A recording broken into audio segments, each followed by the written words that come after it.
and welcome to Africa Speaks. It's good to be back on your screens. I'm your host, Victoria Wilson, and yesterday, April 17th, marked International Peasant Day, a day rooted in struggle, remembrance, and resistance. And today, we carry that reflection forward.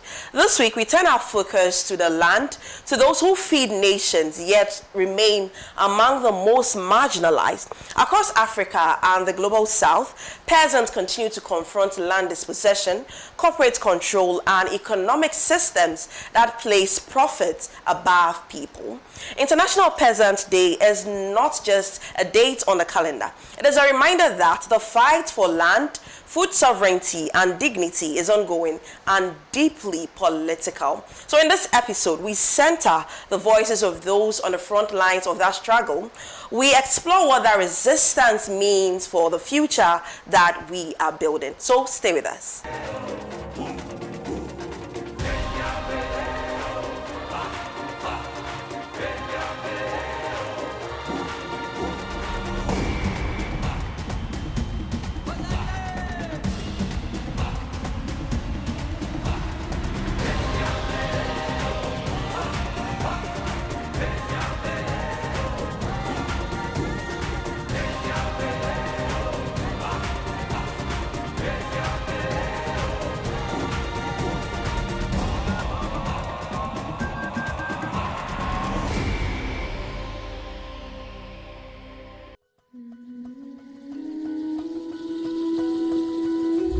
And now let's start with our spotlight as we unpack the meaning of International Peasant Day. Why does this day matter, and why are peasants' struggles still so urgent today? So from land grabs to rising food insecurity, the realities facing peasants reveal deeper questions about who controls land, who produces food, and who truly benefits. This is not just about agriculture, it is about power. So let's take a closer look.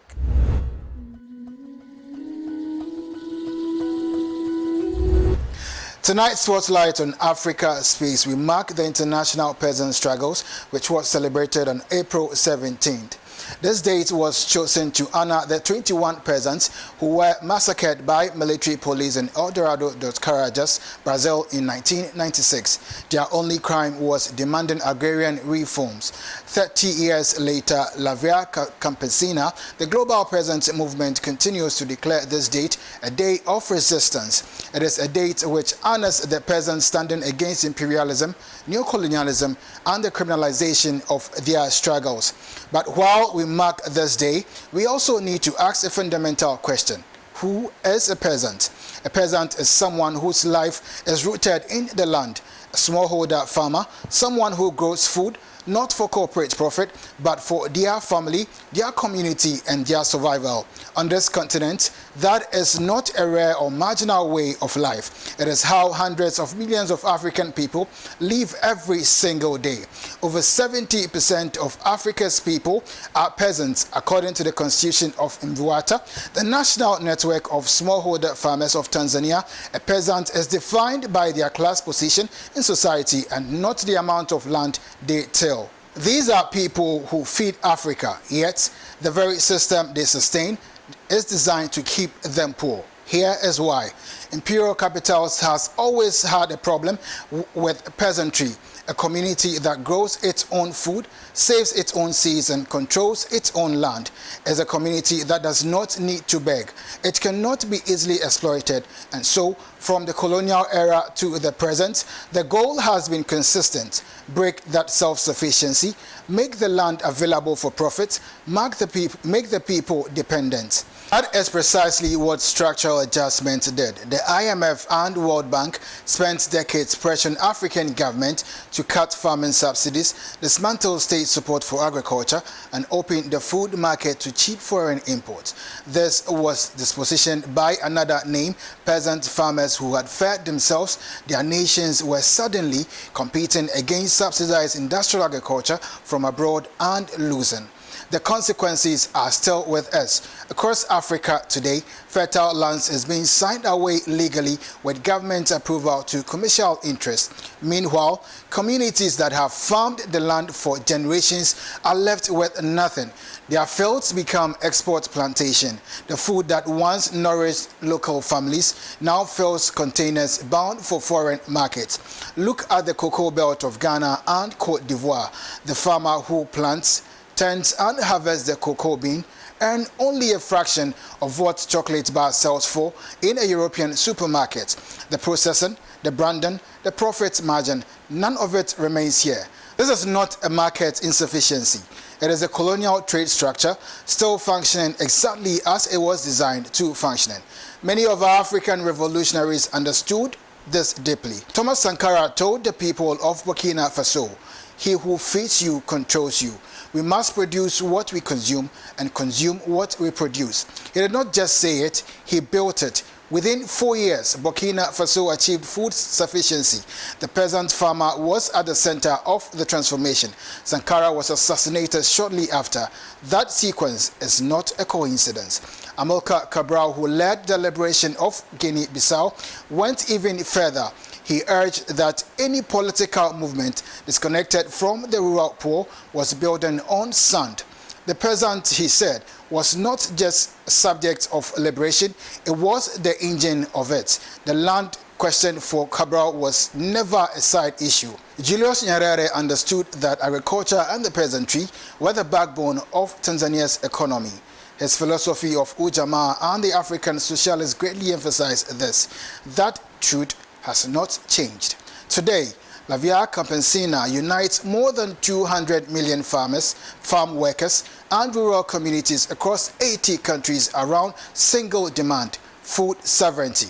Not food aid, not food import, sovereignty. The right of a people to grow their own food, protect their own seas, reclaim their own land, and determine their own agricultural future.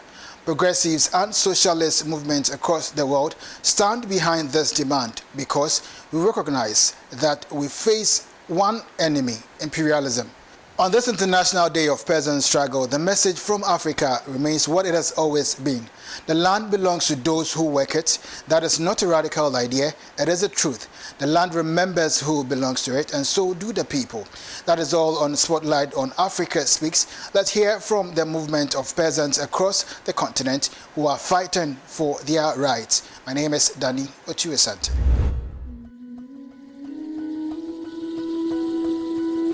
Thank you so much, Daniel Otuesante, for bringing us up to speed with the Spotlight segment. And now from analysis, we now go directly to those living and organizing within the struggle.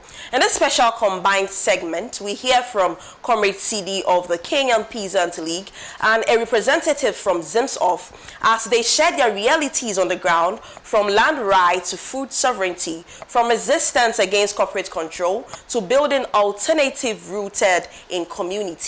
These are not distant theories. They are lived experiences shared by daily struggle and collective action. Please stay with us.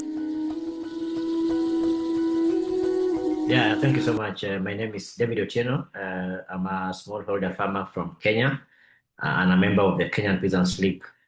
As you have rightly said, 17th April is the International Day of the Peasant Struggle, which is a day where peasants meet or actually peasants commemorate the struggles that the peasants face globally.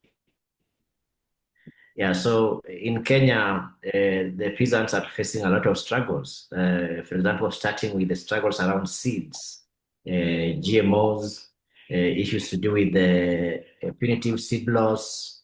We are also grappling with issues of access to land, lack of social amenities in the rural communities, lack of markets for the products of the smallholder food producers, and generally the tendency of the government policies to be skewed towards supporting large-scale farming at the expense of the smallholder food producers. That's why as the Peasant League, we have lined up a series of activities to mark the day, starting from 13th of April all the way to 17th of April, which will be the climax in marking the International Day of the Peasant Struggle. Right. In the celebration that you guys are trying to put up to mark, the day, what are some of the key demands that you're putting up in you having that celebration? Yeah, some of the key demands we are putting is immediate repealing of the punitive seed law. You are aware that sometimes in the month of February, the Kenyan High Court ruled that the seed law, the section of the seed law that was criminalizing the farmer managed seed systems are unconstitutional. But unfortunately, the government has moved to the Court of Appeal to appeal against the ruling. So one of our demands is that we are demanding that the government of Kenya immediately withdraws that appeal and immediately develop laws and policies that promote and protect the right of peasants to share, exchange, and sell the indigenous seeds. Other demands is also we're asking the government to immediately withdraw or move away from its attempt to lift the ban on GMOs. Also, we are looking at issues, the demand of, for example, the United Nations Declaration on the Rights of Peasants and other people working in rural areas, the UNDROP. We are asking the government to immediately start to implement UNDROP by domesticating it and changing all the laws that relate to the peasants' rights to be aligned with the United Nations Declaration on the Rights of Peasants and other people working in the rural areas. Yes. Right. In face of the demand you're making, for the repulsion of the seed law, tell me how it has affected peasants in Kenya, and also other, not just the seed law, but other policy trajectory that the government has, imposed on peasants, and especially directive that mostly comes from IMF and other, international agencies. How does that affect the peasants and then the activities? Government money always follows policies and laws. So when you're not in the government policy, you're not in the government laws, or you're not in the government plans, then there are no allocations. And that's why we are saying that as long as there are laws that are criminalizing or not even mentioning peasants' way of life in any way, then you find that the peasants are left to fend for themselves. You find that right now there is rural-urban migration. And why are young people coming to the urban areas from rural areas? It's because there are no social amenities in the rural areas. There's no electricity, there are no roads, there are no hospitals, there are no good schools. So UNDROP is basically asking the government to give equitable development of all areas. And that's why, for example, if you look at the seed law, the government has been arguing that, this law is not about the peasants, it's about the seed breeders or seed traders. They are saying, come on, that is the case, therefore, then it means that the government will only be putting their money there. And that's why we are saying that if there's no formal recognition of the peasant way of life, then it means that the peasants are unable to get support from government, yet they are taxpayers. And that's why we are saying that the government needs to fully and properly implement the UNDROP, which is talking about right to seeds, right to public participations, access to and benefit sharing, right of biodiversity, right of indigenous cultural knowledge, the right of peasant women, maybe to land, to participation, to and their right also to live life that they feel is okay. So that's why we are saying that as long as we are having laws, not only in Kenya, across the world or the continent, which do not recognize the peasant way of life, then the peasants will continue to be by themselves, despite the fact that FAO itself has said that over 70% of the food on the table is produced by the smallholder food producers. Right. Thank you, comrade. But tell me, how can food sovereignty, be achieved in Kenya, and what kind of initiatives are the farmers undertaking towards achieving this goal? How will it be possible? Yeah. First of all, there's always some confusion between food sovereignty and peasant agroecology. Right. And maybe perhaps, first of all, I would want to clarify that peasant agroecology is the practice like when farmers are using organic manure, farmers are using indigenous seeds, farmers are using food production system that is not promoted by chemicals. So peasant agroecology is the practice. And it is this practice that achieves climate justice. So for example, if a farmer decides not to use chemical fertilizers, because they're using indigenous seeds, they are already doing justice to the climate. But now food sovereignty is now ensuring that these practices are recognized in law. And therefore, because we're talking about sovereignty and power, this power has to be conferred in law. And that's why in our struggle, you see, apart from promoting the peace and ecological practices, we are also trying to ensure that these practices are recognized by law, so that no farmer can be intimidated, no farmer can be arrested. Let me say for simply sharing seeds.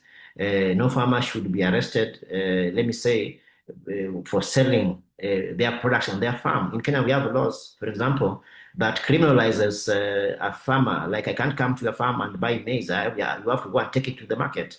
So you see, when the action of me coming to your farm is peasant agroecology, and food sovereignty is now having corresponding laws that recognizes that particular practice. So we have an array of initiatives, including policy advocacy. For example, we are looking at the climate change laws in Kenya. We are looking at the seed laws. We are looking at the land laws, especially the community land laws. That should be that should recognize communal land ownership. That is actually has been the traditional way of life. Because if you look at the traditional way of life, people were conducting food production as a communal process. We also have the land commons, water, trees, and everything.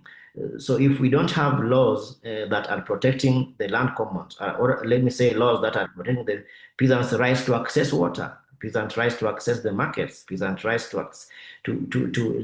have government supporting community seed banks so that they can be able to save their seeds. So there's an array of facts that we are employing a multifaceted strategy, which we have got the legal approach, and the legal approach includes the public interest litigations going to court. We have got legislative approach, which involves developing popular laws around seeds, around land. And of course, we have got popular mobilization, which involves mobilizing the community and organizing them, having public actions, having things like seed fairs. Like right now on 9th, we are having seed and food fairs across around 35 food cooperatives that we are having. Again, another form of struggle we are doing now is to create alternative markets, and that's why we have formed food cooperative markets, which are alternative markets from the formally recognized markets. In Kenya, the government has to gazette a market such that if you are found engaging in food production or selling of produce outside the formal market, then that's an illegal activity. And as a movement, we are now establishing food corps, and these food corps are spaces that connect the food producers and consumers directly. And this action itself is helping to transform the local food systems, because when the farmers or the food producers start producing food that is consumed locally, then we start changing the local food systems, which currently are globalized in nature. Because you find that if you go to a very rural market like Mariwa market, in where I come from in Migori County, you find that your chances are that you might find rice from China. So imagine the amount of fuel that has been used to transport that rice from China. So reducing the food miles by the food corps is in itself doing justice to the climate. So we have several activities, including agroecology schools. We have got Tundrop School, we have women's schools, we have youth schools. We have schools that are bringing men, trying to teach them or to form them on why they need to ensure that they support the women and support the young people in being custodians of the Mother Earth.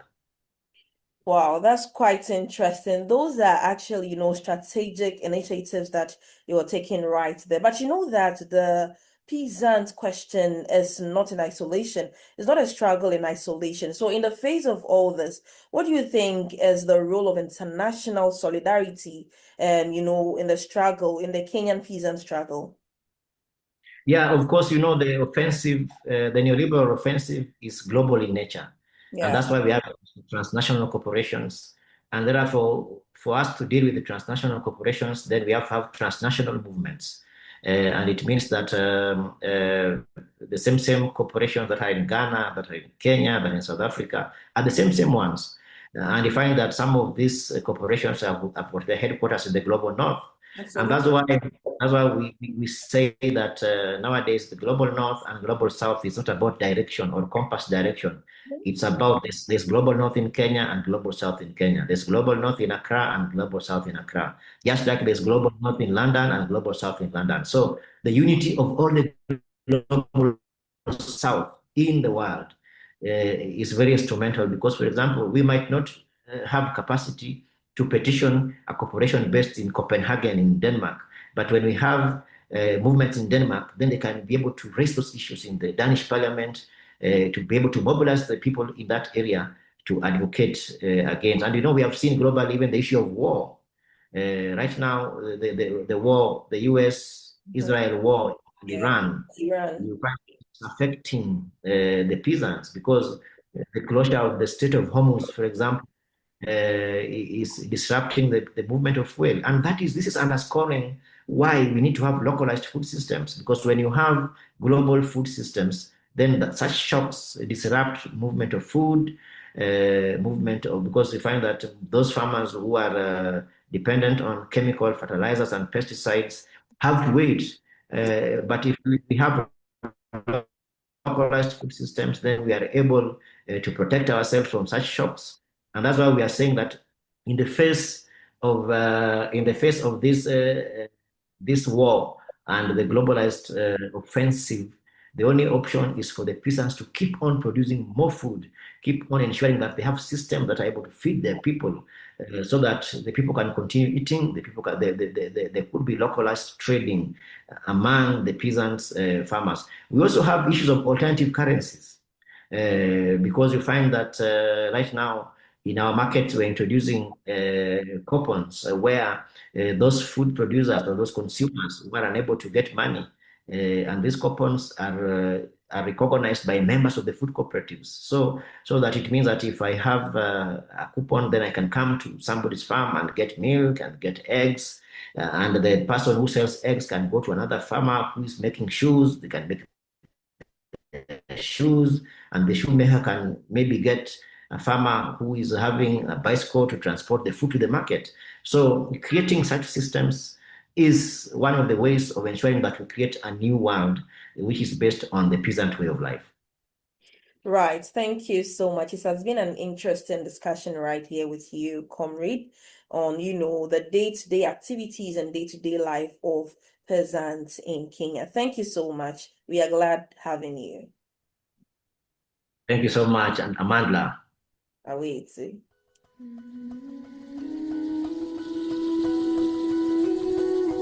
Thank you very much for asking the key questions about the struggles the peasants are facing. We can start from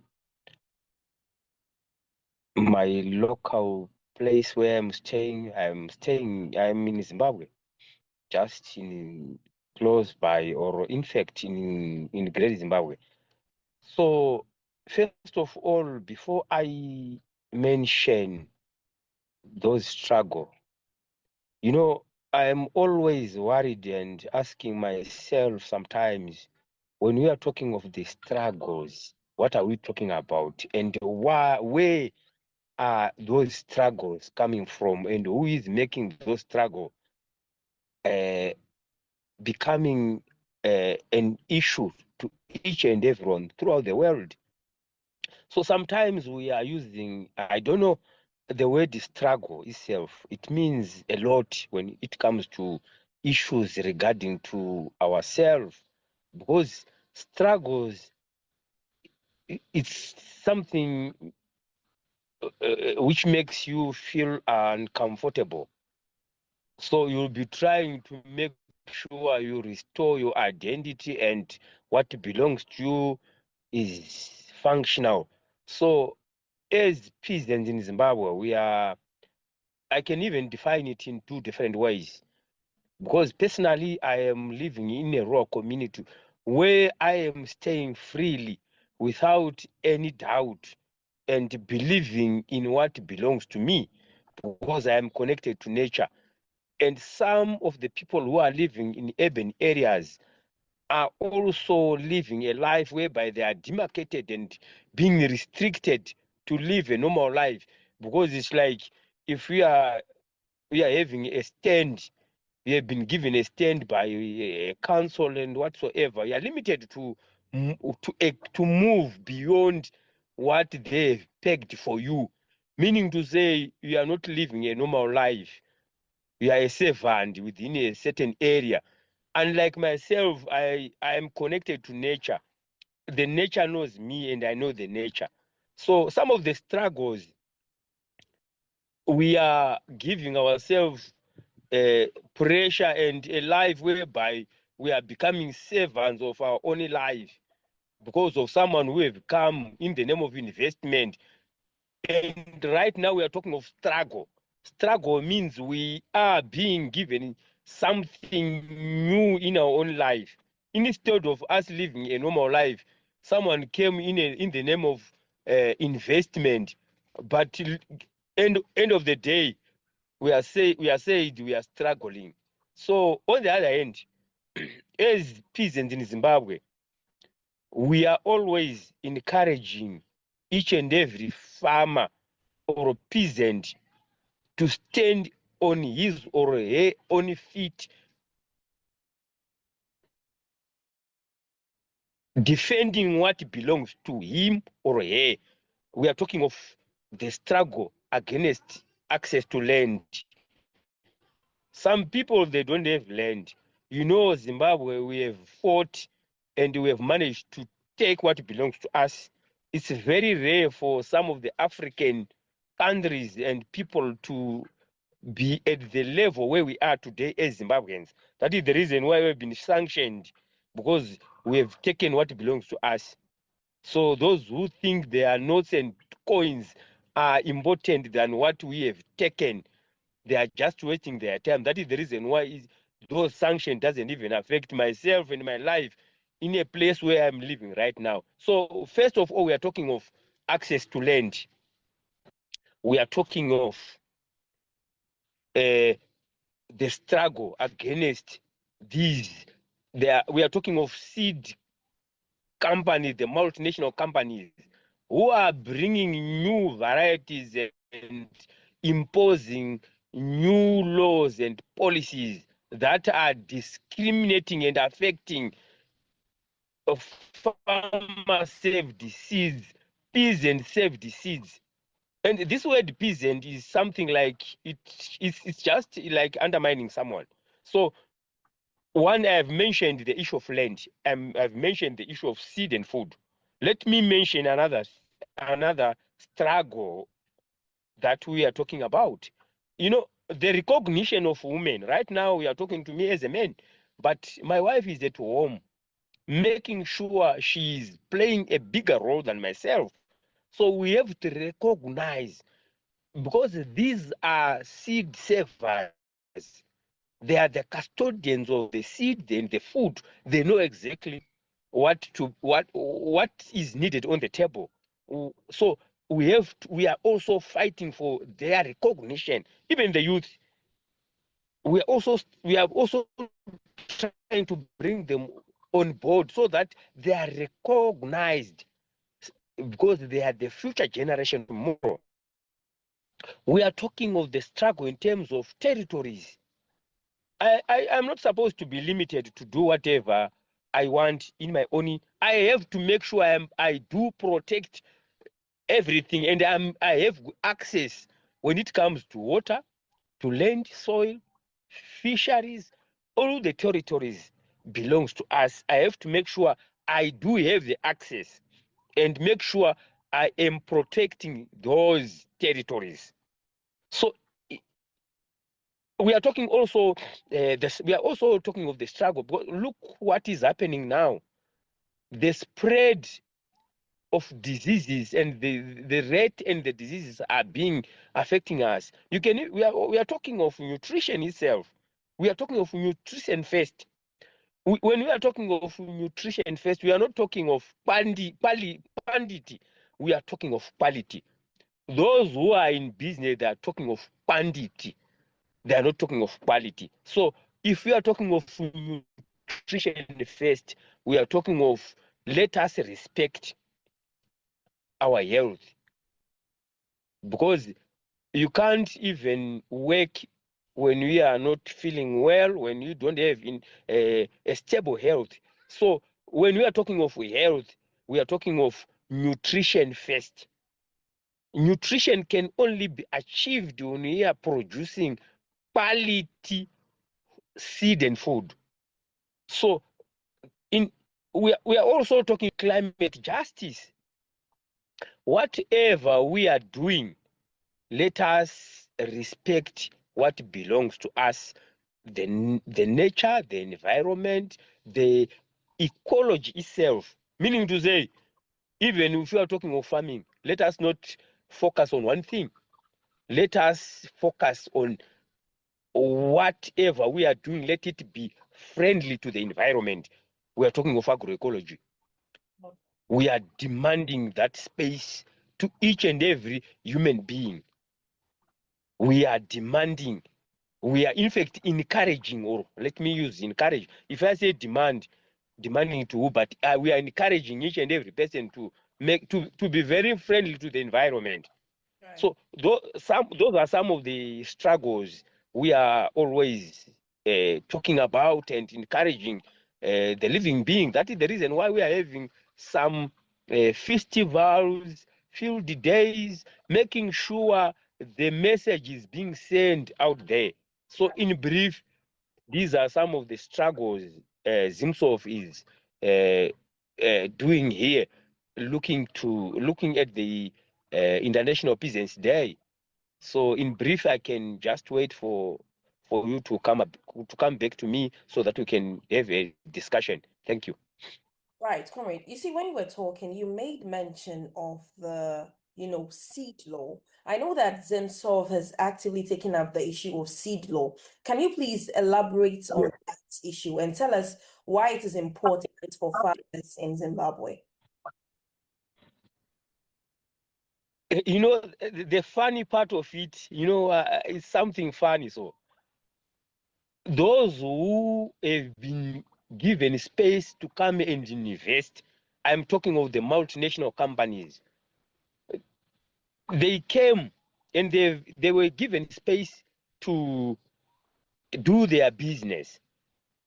But the challenge we are talking right now, soon after they came, they created their own space in terms of supporting and protecting themselves. That is the reason why we are talking of seed laws and policies today.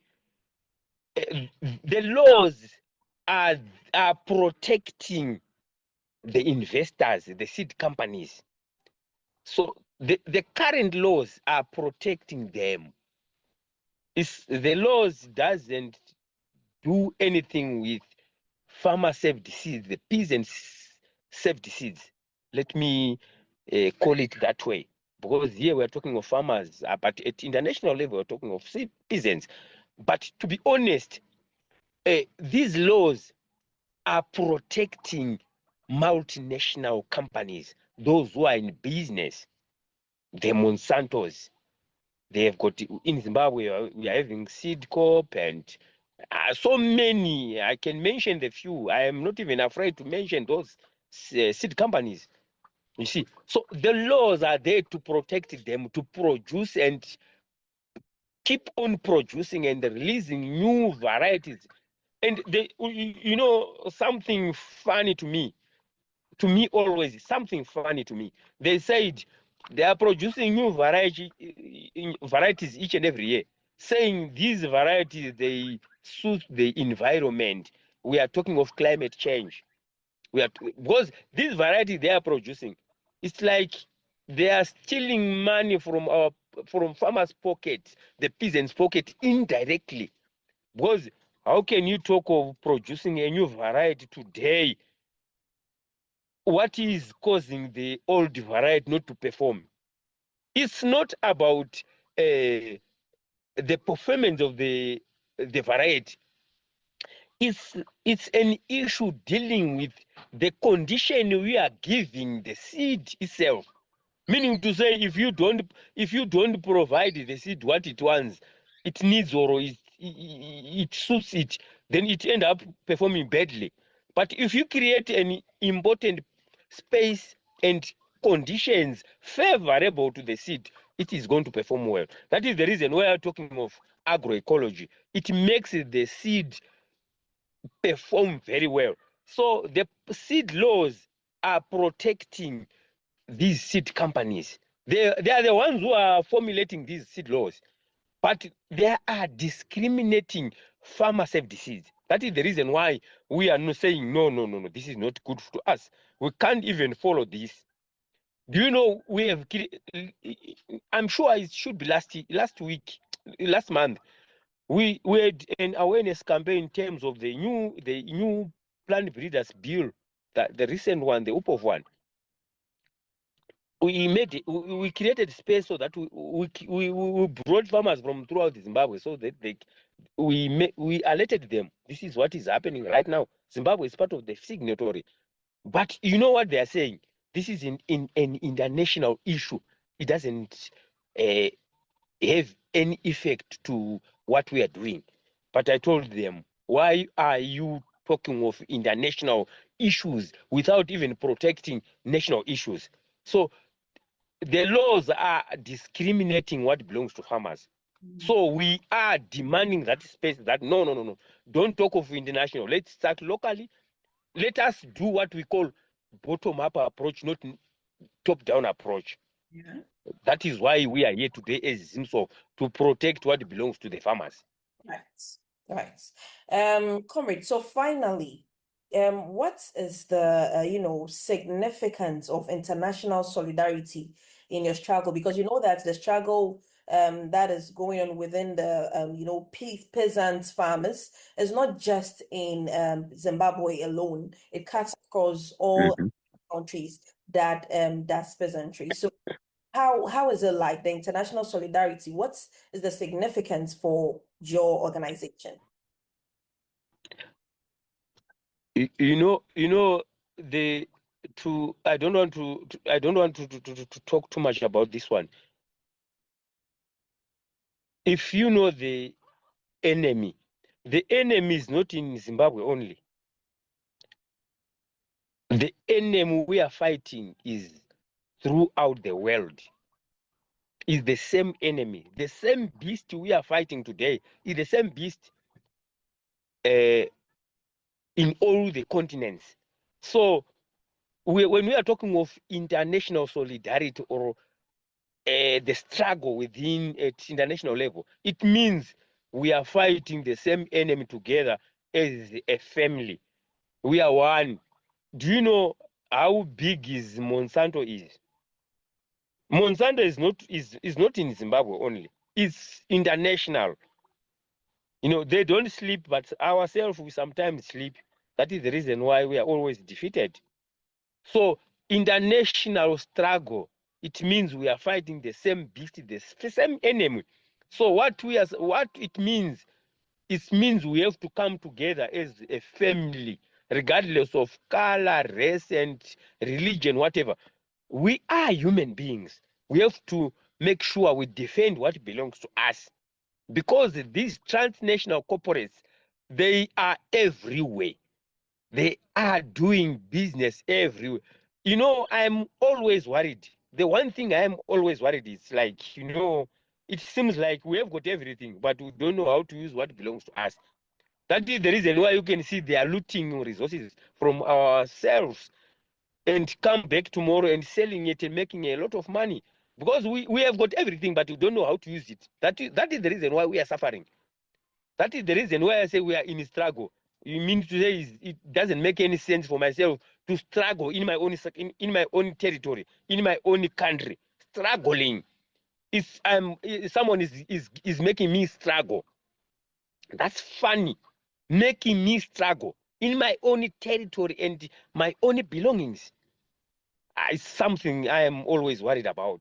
Why not making sure we defend what belongs to us? Let's close all borders. Because personally, I haven't been in USA personally, and I'm not even worried, and I'm not even having any interest to go there to do what? Nothing. But they are here in Zimbabwe. Where are we going? That is the reason why I'm still asking myself, when we are talking of struggle, what do we mean? You mean? So sometimes I'm worried, struggling in my own country, in my own territory, and being caused by someone who is coming from far end Africa or beyond Africa, I don't know, another continent, coming here and making me struggle. At the end of the day, we are, you know, some of the countries and continents are saying they are superior and we are inferior because of the coins and notes. These are papers and coins. We are not talking of food on the table. So sometimes it's something we have to think about on those lines. Thank you very much, in short.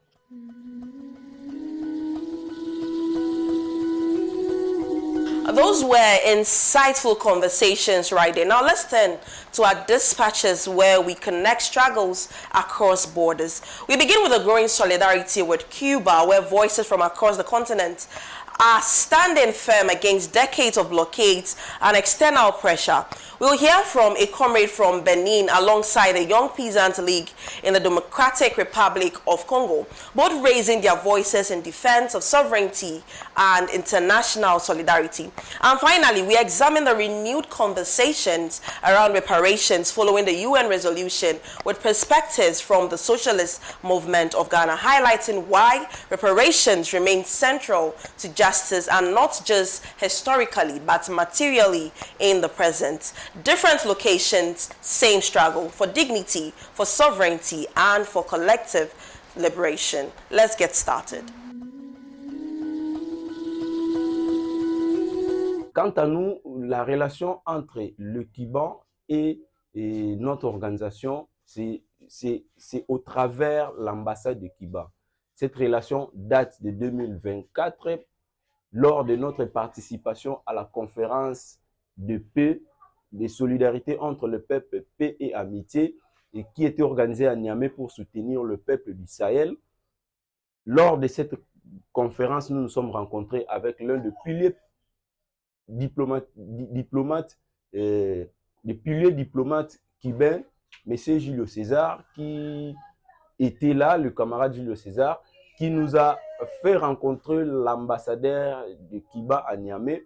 Et c'est grâce à l'ambassadeur de Cuba à Niamey que nous sommes rencontrés, ou nous sommes entrés en contact avec l'ambassade de Cuba à Kinshasa. Et nos relations avec l'ambassade évoluent bien.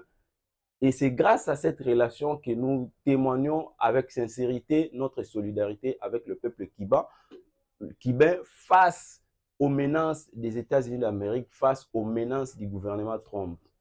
Nous savons ce qui est en train de passer au Cuba avec les blocs que Trump et son gouvernement imposent au Cuba. Et face à toutes ces menaces, nous ne pouvons pas rester bras croisés ou rester silencieux et regarder cela. Nous ne pouvons que montrer notre solidarité au travers le monde par rapport à ces combats que le Cubain est en train de mener pour montrer au peuple cubain qu'ils ne sont pas seuls dans cette lutte, dans ces combats, que nous sommes ensemble avec eux. Nous avons écrit une lettre de solidarité déposée à l'ambassade. Nous étions très bien accueillis.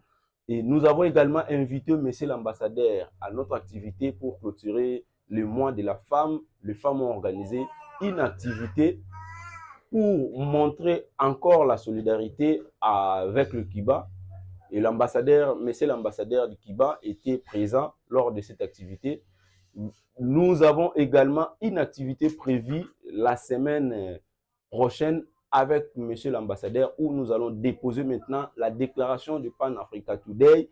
Et monsieur l'ambassadeur lui-même nous a montré cette volonté de recevoir et d'accueillir cette déclaration car il nous a demandé même que cette déclaration ait été reçue par toutes les ambassades de Kiba en Afrique, sauf qu'en RDC, il n'a pas encore reçu cette déclaration. Et nous avons prévu un rendez-vous avec monsieur l'ambassadeur la semaine prochaine pour déposer la déclaration du Pan Africa Today. Et nous continuons avec des échanges et avec cette solidarité, cette amitié avec le Kiba au travers de l'ambassade. Et plusieurs activités seront organisées pour montrer et témoigner notre solidarité avec le Kiba. Il y a une activité au mois d'avril que nous allons organiser avec l'ambassade du Kiba, dont monsieur l'ambassadeur nous a montré donc la volonté de travailler dans ce sens par rapport à cette activité. Donc cette activité va réunir toutes les forces progressistes congolais, toutes les organisations, les mouvements, le parti politique progressiste qui existe en RDC à Kinshasa, et une activité va être organisée au terrain IMCA pour témoigner la solidarité du peuple congolais envers le peuple kibin. Donc, que notre amitié continue et nous sommes fiers de cette amitié. Nous sommes tellement engagés à poursuivre notre lutte de ces combats. Laissez Cuba vivre. Aujourd'hui, il est très important pour nous, en tant que militants anti-impérialistes, panafricanistes, socialistes, scientifiques et même internationalistes, de se mobiliser à travers le monde pour soutenir le Cuba. Cuba mérite d'être soutenu aujourd'hui contre les Yankees, contre ceux-là qui sont en train de s'aimer la misère, la guerre et l'ignorance à travers le monde.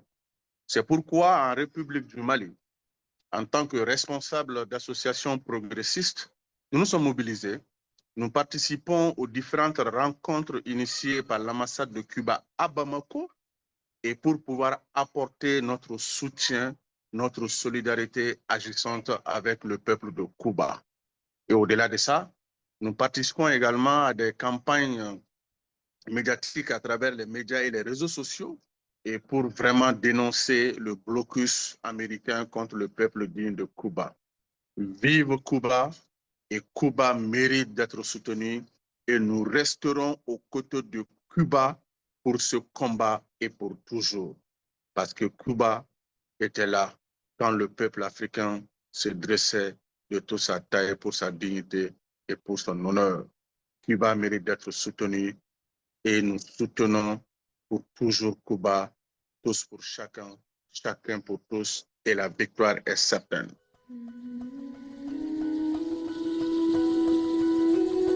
So the decision by the United Nations or the resolution, the UN resolution declaring the transatlantic slave trade as the greatest crime against humanity is a landmark resolution.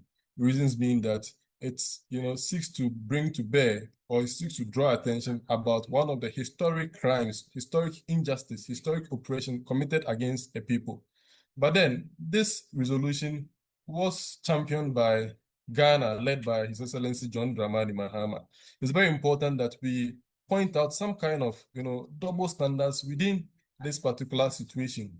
For instance, we have tabled a resolution declaring slave trade as the greatest crime against humanity. However, we are still having relations, we are still having security agreements, we are still having cooperations with the same entities who perpetuated slavery.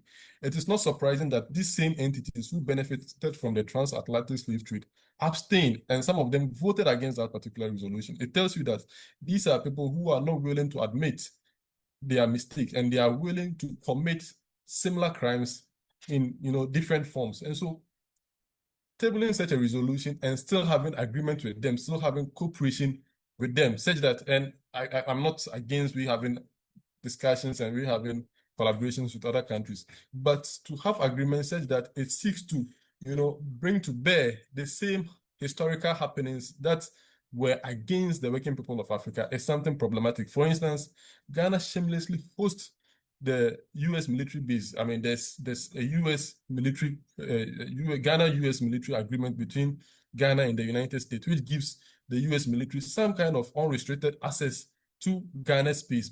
I mean, our airspace, our frequency, our airport, and what have you. And we cannot allow this to go on if we are demanding justice for a historical wrong. Again, Ghana has also signed an agreement with the European Union for security cooperation.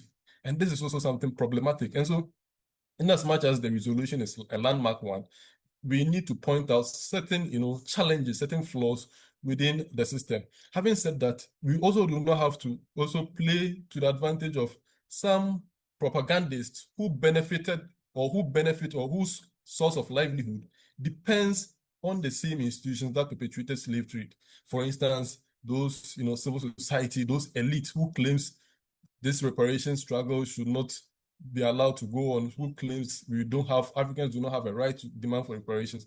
Those things are actually, a non-starter. We do not have to give them any leverage because most of them, the reasons why they are engaged in this action is one, either they are being funded by the same institutions that benefited from slave trade, or they gain, some kind of their source of livelihood depend on these institutions. And so they will not be able to speak against those institutions that benefited from slave trade. And so, in as much as we are pointing out to some of the challenges within our governance architecture currently, we do not also have to give an advantage to these propagandists to follow or to downgrade the whole essence of the resolution. Having said that, this gives progressive forces an opportunity, one, to be able to organize around, to rally people around the historical injustice, because we will not be able to gain reparations if reparations will not benefit us if the same institutions that perpetuate injustice, that perpetuate inequality are made to continue to exist. That being said, we must struggle for our sovereignty. We must struggle for our independence. We must struggle for our self-reliance. And so progressive forces need to use this as an opportunity to organize around the question of reparations, by getting people to understand the history, getting people to understand that we are not poor by virtue of the fact that we do not pray hard enough. We are not poor by virtue of the fact that we do not do things right enough. We are poor because historically, people have committed injustice against us. And for us to be able to move away, for us to be able to develop and progress as we want, we need to challenge that status quo. We need to challenge the system. And that is the only way we can develop. And so this should be an opportunity for us to tell our history, for us to rally the people, working people all over the world around, and for us to also build a sense of internationalism and solidarity across the global south, not just between Africans, but across the global south, across the third world, build alliance, strategic partnership, to be able to collectively struggle to, change the material conditions that our people face. For me, the question isn't about reparations. It's about how we use the conversations of reparations to organize, to strengthen our organizations, to strengthen our movement, such that we'll be able to cause a qualitative change in the lives of the working people of the world. And so, for me, this is my take on the reparations question.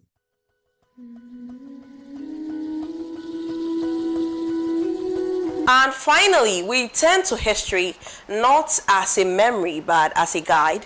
This week, we reflect on the assassination of Chris Hani on April 10th, a revolutionary whose life and death remain deeply tied to the struggle for justice in South Africa and beyond. His assassination was not just the loss of a leader, it was an attack on a movement, on the possibility of a more radical transformation in post-apartheid South Africa.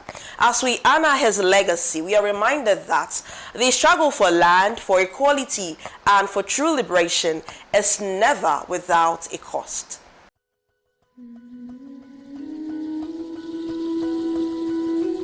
On April 10th, We remember the life and struggles of South African revolutionary and communist icon Chris Hani on his death anniversary. A valiant fighter against apartheid, Hani was driven by a deep commitment to overthrow all forms of oppression and build an egalitarian society.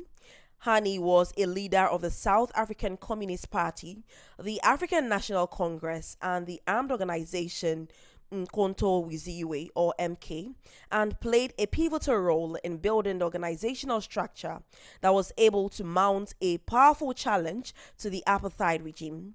Born Martin Tembisile Hani, he plunged into the life of a revolutionary at a young age, and by the time he was 21, he had already been arrested under the Suppression of Communism Act and had gone into exile.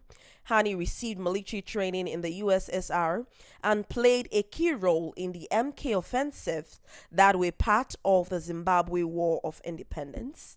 Hani was the life and soul of organizational works for decades, continuing his struggle against the apartheid regime and its allies, even as he had to continuously move through countries such as Zimbabwe, Botswana, Zambia, Lesotho, Angola, and Uganda. He escaped multiple attempts on his life and directed the operations of the MK even as he engaged trade unions, civic groups, and anti-apartheid organizations in South Africa and served on vital diplomatic missions abroad. Hani was beloved in the organization for his sheer courage and sacrifice, but his cadres also loved him for his willingness to insist on organizational reforms and recognize the contribution of those in the trenches. Hani placed special emphasis on developing youth and women cadres. His success was evident from the fact that at a time when socialism was facing setbacks in many parts of the world, the South African Communist Party grew from strength to strength. Hani's politics was also rooted in internationalism, and he felt a deep sense of kinship to the revolutionary movement of Cuba and Vietnam. Towards the end of the 1980s, the apartheid regime weakened in the face of determined resistance by the South African people and forced to engage in talks. Hani was clear that the dismantling of apartheid could not be accomplished by a change in government alone, but by a more fundamental transformation. He warned the ANC against making the mistakes of other liberation movements which had come to power, warnings that proved prophetic as South Africa today struggles with high degrees of inequality, unemployment, and discrimination.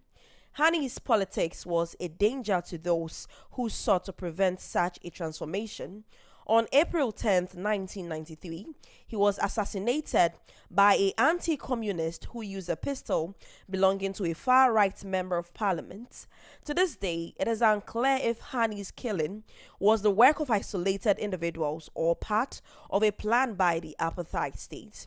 What is clear, however, is that Hani would have been an advocate for a different path of development, a path that channeled the aspirations of those who sacrificed so much in the struggle.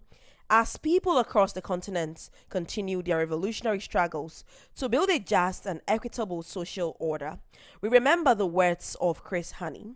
Socialism is not about big concepts and heavy theories. Socialism is about decent shelter for those who are homeless. It is about water for those who have no safe drinking water. It is about healthcare. It is about a life of dignity for the old. It is about overcoming the huge divide between urban and rural areas. It is about a decent education for all our people. Socialism is about rolling back the tyranny of the markets. And as long as the economy is dominated by an unelected privileged few, the case for socialism will exist. And that does it for this week's edition of Africa Speaks right here on Pan-African Television. Today we mark the International Peasant Day, heard directly from those on the front lines of struggle and food sovereignty, connected movements across continents, and remembered a revolutionary who gave up his life for justice. Until next time, keep standing with the people, keep defending the land, and remember, Africa must speak and Africa must be heard. My name is Victoria Wilson. Enjoy the rest of our programs.